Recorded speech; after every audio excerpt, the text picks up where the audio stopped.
So it was a comic that got No, you interested? it was okay. It was more specifically a manga called King of the Okay. Shogun. Well, I mean, either way, like I'm still like everyone's story is usually like I watched a UFC fight or I seen this. I don't think I've ever heard like I read it. It's just called a graphic novel. Let's just. Yeah. My next guest returns to action on February 21st when Cage Titans takes over the MGM Music Hall at Fenway Park for Cage Titans Revolution. He's the 4-2, 4-1, depending on what record you look at and what website you take it from. He's Eric Huynh, and he fights Blaize Nichols at Cage Titans Revolution. How's it going today? Doing pretty good, man. I'm excited. Just about to teeter off a fight camp right now, so feeling good, feeling like I'm peaking, so I'm excited. Yeah, it's insane card. It's always fun and like. How long did you have notice for this one? Let's start there. I'm sorry. How long did you have notice for this fight?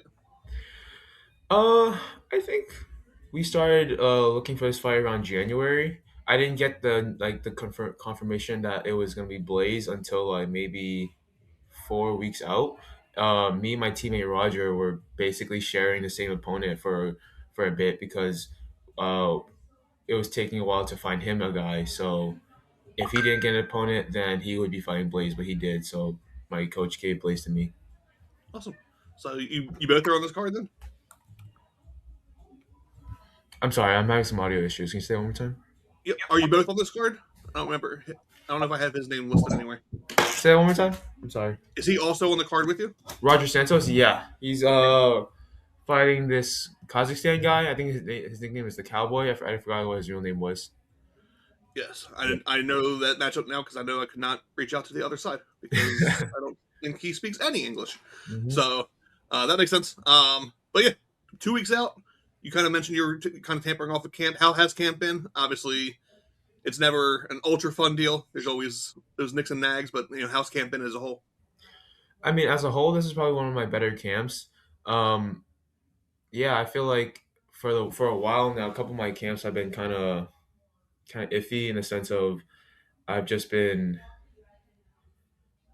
I think the fact that this card is in Boston and I'm just training with so many of my teammates who are also on the card has helped a lot with my motivation, and then just being able to stay locked in for this camp.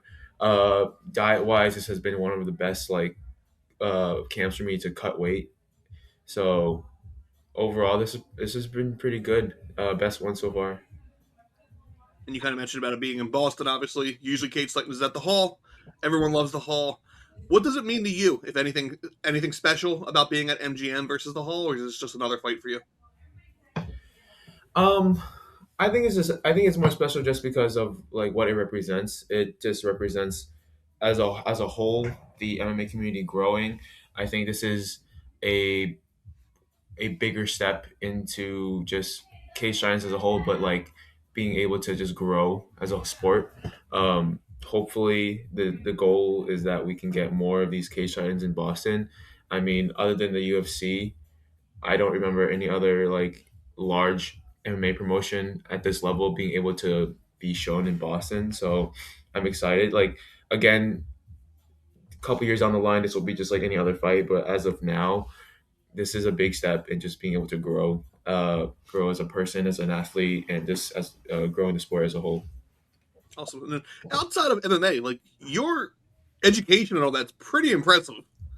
So like, what has you in MMA outside of like just obviously the training and all that? Like, what fuels you to be an MMA fighter? Um, what fuels me, dude? I don't even know. I just started because I thought it was cool one day, and then I just never stopped. And then I was like, maybe I should compete. And then that's where here we are. I started in like 2019, like a year before COVID hit, and then I started competing around 2022. Um, I don't really have like a backstory as of why. I just read a comic about fighting, and I was like, you know what, I want to try that, and I just haven't stopped ever since. I think honestly, I think it's the family that I've like developed in MMA and the friends I've met along the way that just keeps me going. So it was a comic that got Yeah, you interested. it was okay. It was more specifically a manga called King of the Okay. Shogun. Well, I mean, either way, like I'm still like everyone's story is usually like I watched a UFC fight or I seen this. I don't think I've ever heard like I read it. It's just called a graphic novel. Let's just Yeah. umbrella it. I read a graphic novel, and I thought, hey, that could be fun. Yeah, it was about like underground fighting. Like businessmen would like hire like these fighters to like fight and settle their beef for them. And I saw one of those. I was reading and I was like, "Damn, this is so cool." And then luckily enough, I had an MMA gym like 2 minutes from my house that was free for anybody under 18. And so I just went there and then graduated high school, went to college, and then Back to Basics was right next to my college. So then I went there. But yeah, a lot of people like I hear stories about like, oh, I was bullied or I have like a tragic backstory of like my life, and then I'm just thinking to myself like, man, I just like reading graphic novels, dude.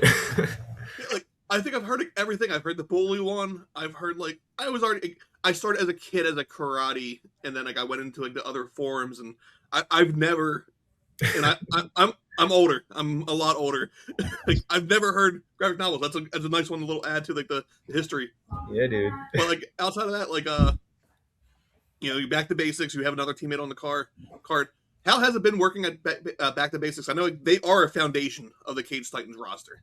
Mhm. You guys always have at least someone kind of like representative on the card. So how is it with Back to Basics, and how is it like that team mentality? Dude, it's been great. As for mentality wise, like everybody always wants to fight. We have probably the largest team in Boston, so even if you're not like in a fight camp, you're helping one of your boys in a fight camp. So in a way, you're always growing, you're always being pushed, and I just love that. I love that sense of community that we have. Awesome. Then just to kind of keep it back on the topic of the fight, Blaize Nichols. What do you know about him? What do you think about him? Is there anything that stands out about him? Um, I don't know much. I know a couple of things about what he likes to do in fighting. So we just kind of worked on dealing with that. Other than that, I know someone like I know his height, but as for anything else, not really. I couldn't even watch most of his fights because Combat FC is weird and they don't post amateur fights. So I had to like ask some people around to like, hey, give me some tips on this guy. But other than that, I'm just not going in blind, but like I don't really care about the kid about Blaze. No, like no disrespect. I'm just there to fight him, and if I need to adjust mid fight, then I'll just do that. Nice. And then final question: Hmm. why should people go listen to Brazilian Skies? Dude, it's one of the best albums out there. I I think every weekend when I get high, I after practice, I just put that on, get some. If I'm not on fight camp, I'll get like a bucket of KFC or something. I'll just like put on my favorite show and just watch that and listen to that song. It's yeah, I think it was one of the best albums I've ever had to like to grace my ears. Nice. You kind of chalked up all my nightly rituals, so I think that'll be a new song, a new album added to the playlist. So, Oh yeah, dude. uh, February 21st, MGM Music Hall, Fenway Park, Cage Titans Revolution. Best of skill. I look forward to watching it, and I'll see you there in person. So I'll come up and say hi. Oh yeah, dude. Thanks for Thank the you. thanks for hopping on. Thanks. Bye. See ya.